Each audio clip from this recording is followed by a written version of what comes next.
আজকের সকালটা যে এরকম হবে সেটা ভাবতেই পারিনি। হ্যালো এভরিওয়ান, আসসালামু আলাইকুম। যিনি বা যারা যেখান থেকে দেখছেন আমার ভিডিওটা, অবশ্যই কমেন্ট আর লাইক করে আরও 10 জনের মাঝে পৌঁছাতে সাহায্য করবেন। এই পুচকু সোনাটাকে নিয়ে ঘুম থেকে উঠেই বিছানার মধ্যে 10-15 মিনিট সময় কাটাতে হয়। তা না হলে ওর কান্নার কোনো শেষ থাকে না।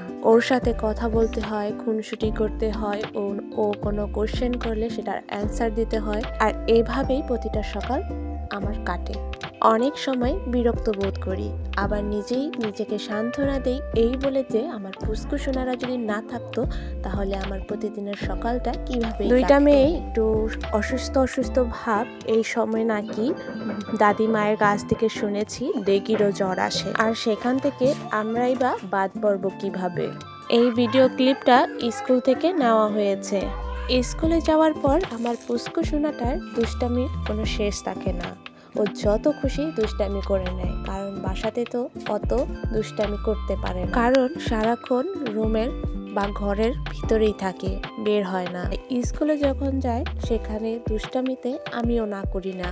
প্রতিদিন সকালে ঘুম থেকে উঠেই বাসি কাজ করে তারপর রান্না বসিয়ে দেই, কিন্তু আজকের দিনটা ছিল অন্যরকম। মেয়ে দুইটার শরীর ভালো না থাকার কারণে ওদেরকেই সময় দিতে হয়। তারপর স্কুল থেকে এসে দেখলেনি তো ভাজিটা সেরে নিয়েছি। এটা কি ভাজি সবাই কমেন্টে জানিও।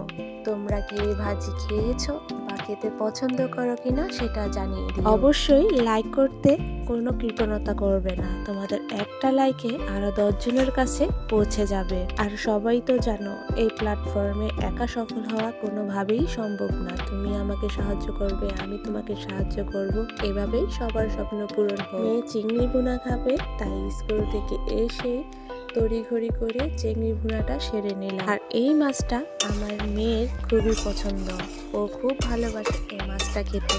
শুধু আলু দিয়ে চিংড়ি মাছটা ঝোল ঝোল করে নিয়েছিলাম। তোমরা কারা কারা এভাবে আলু কেটে মাংস বা ডিম বা এই চিংড়ি ভুনা করো সেটা জানিও। তো আমার তরকারিটা হয়ে গেছে, এখন ধনেপাতা দিয়ে নামিয়ে ফেলবো।